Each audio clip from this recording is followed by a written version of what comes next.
That's one tough act to follow, isn't it? I just want to pick up on a couple of themes.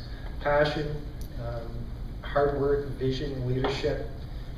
It's all in this room. Everybody is here with that notion. And I think that one of the things that has been lost on the sector, putting on my OSEA hat, is sort of respecting the circle of other energy sources that are out there. Yes, we're important, but there are other players in this mix.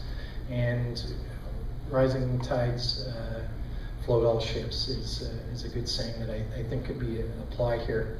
And with that, I think we should look at a group, and Jacob and your group, you've got a great number of people in this room that need to get out and vote and go beyond that. Set up shop at the farmers markets, get the message out, tap your customers, tap your suppliers, and really push it that this business might not be around on October 7th.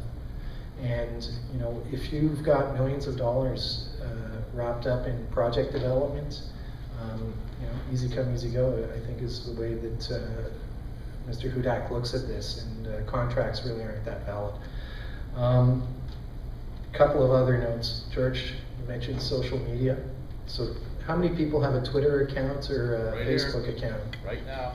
Okay, so there's a lot of people in this room who aren't engaged in social media activities.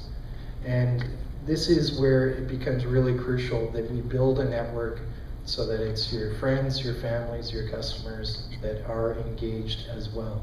So you have an account and your friends have an account, and this is a network that spreads. And it's absolutely vital that the message gets out through campaigns like comeclean.ca, what's next, and these sorts of things where community groups are being triggered and active in making things happen. I just came back from Germany, and Town Square in Munich at Intersolar on Saturday morning, Greenpeace had a table there, probably 50 people, mainly students, all talking about, what is it called? Atomkraft 9 Danke. So the whole anti-nuclear campaign is part of the energy discussion. And it's going on in Italy, where 94% of the Italians voted against nuclear. And I'd really like to have a chat with George about his decision to push back the nuclear file when he was in government.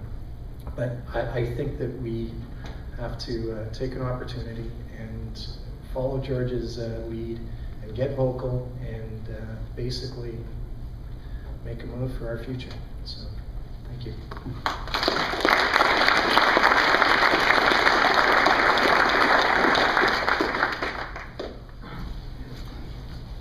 Thank you, Chris, and what wonderful leadership we have here. At this point, we're going to open it up. We have 2 microphones. Graham has a microphone over here, but if, up front, so we can get you on video as well. I have a microphone. Please come up, share your thoughts, your questions. I'm going to ask George to come back up, and then later I'll close with a few recommendations and a commitment that I'm ready to make, deeply inspired by George's words. Anybody?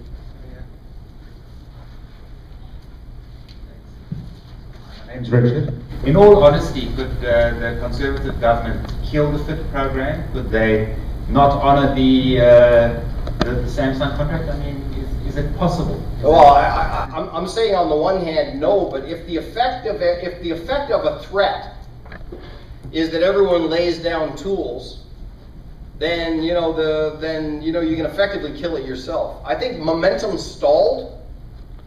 You know, momentum is a hard, especially when you're my size. Momentum is a hard thing to build up. And I think actually part of the uncertainty and the implied threat around whether contracts will be seen means that maybe some people are losing their mojo.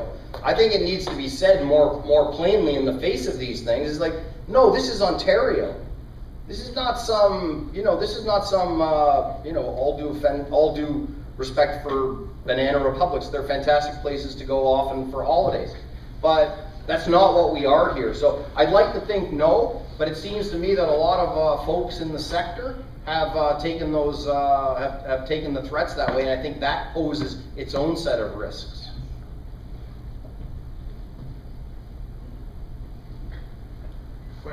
George. Challenges to George.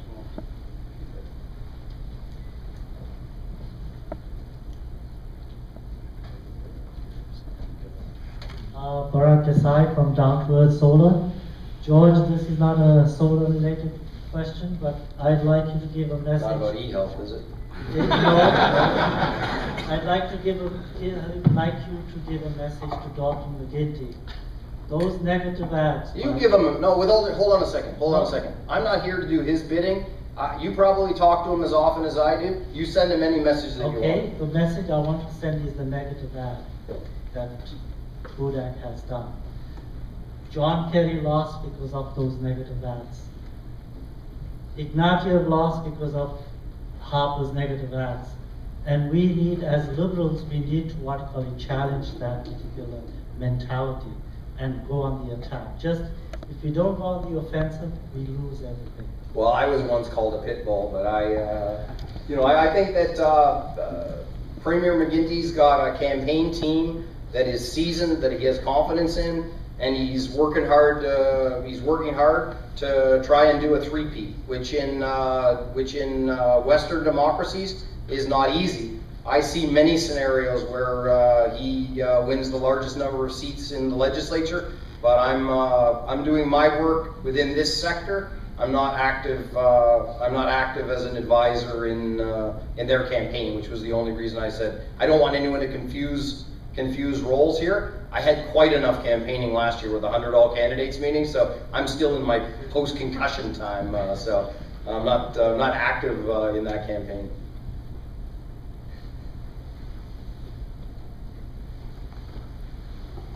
Usually, I guess I'm more provocative and.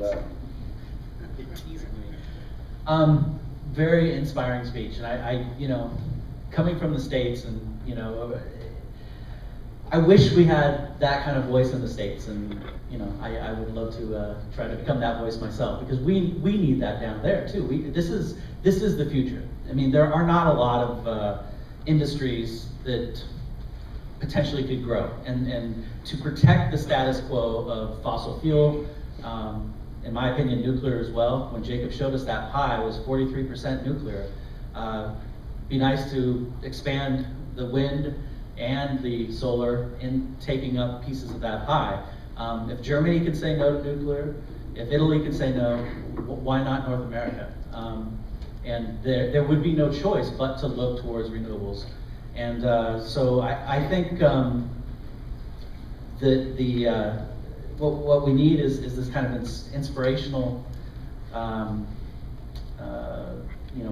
thought and understanding that it is about the future 100 years from now.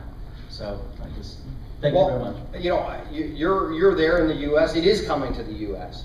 The real question for those of us in Ontario is, what's our role in that going to be? We've staked a lead here, especially if we actually give all of the talented developers and financiers a chance to wrap their services around projects and bring them to life. And that's, I think, what the fight is on the short term.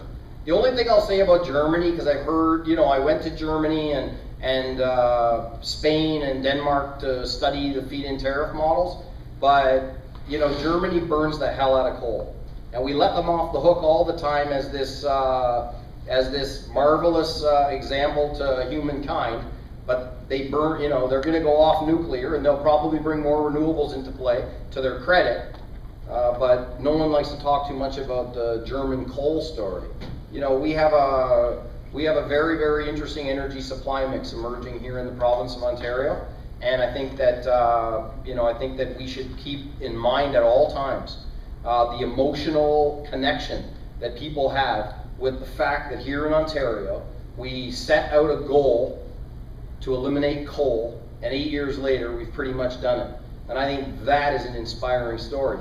I was just in the US for a week. I watch more TV when I'm away than at home. I watch a lot of CNN, because I just couldn't get enough of Wienergate. And let's play that out any way you want. And the advertising there is energy, energy, energy. And it's fossil, fossil, fossil. George, now that I've got the opportunity, I'm sort of wondering, what was the turning point for you to pursue green energy when you were Minister of Energy? Like, what was The turning point, I think I already said it in a sense. It wasn't me. A minister goes and does what a minister can do because the Premier says, you can do this. So just by, fortuitous, 2 or 3 points. Number one, Dalton McGuinty campaign to eliminate coal. That was the turning point. That's what created the opportunity in the energy supply mix for something different. That's been met with a combination of renewables and gas, much of which is peaking. Then, just around the time that I was appointed, the Premier had a meeting set on his agenda with Herman Scheer, the late Herman Scheer, with David Suzuki, Rick Smith from Environmental Defense, and some others. And afterwards, the Premier said to me, keeping in mind that the government had done RESOP and some of the big scale, the large scale competitive RFPs for, I guess, wind primarily at that point, and said, I think we've done a good job on energy. I like that we're transitioning Ontario to greater reliability, making investments in transmission. We've done started the off coal stuff, got the gas, we've created at least the capacity in our province to get gas plants approved. And, but I'm not sure we've done our utmost on renewables and conservation. And I don't think the lessons are here. Go and take a look. So I went to those 3 places in Europe. I went to California, which has managed its per capita growth in energy very effectively. And the Green Energy Act was born of those things, but only ever with the support of a leader. I think there's an interesting, there's an interesting thing arises. We can see that suburban opposition to gas-fired power is come up a little. Some people studying Hudak's plan to eliminate renewables would suggest that suburban areas in the greater GTA probably would require maybe another 2,500 to 3,000 megawatts of gas. And I think that's another, it's just to say is I know we've been on our heels a little bit, but there's a whole bunch of things, actually new arrows in our quiver, messages that we can take to the people. But we have to be willing to actually take them to people, not imagine that that guy over there is going to do our bidding for us. We have a lot at stake. We have to fight for what's at stake. Hi, George. Just a quick question. Do you think the Green Energy Act was implemented in the way that you envisioned it to be, and by all the various parties, stakeholders, the environment, and as well in terms of the implementation of that policy? Do you think that does it require even more investment in terms of the grid and investment in the industry to make it happen in the long term and bring it all together? You talk about natural gas, you talk about other things, but there's challenges on the grid side as well. So there's 2 parts to that question. I'd love to know your perspectives on that. I'm going to duck them both, and here's why. No, in all fairness, I mentioned in my speech at least 3 times that I understand that for everybody out there, there's a lot of irritants, and it'd be pretty easy to have all your energy focused on that and to feel like you couldn't in any way carve out the positive energy necessary to go and beat the drums for it. And I'm trying to say, you got it. But I left. So it's not fair for me, to make comment on implementation and the like. I know one thing for sure. The Minister of Energy, who's a friend of mine and whom I've known since 1986, he's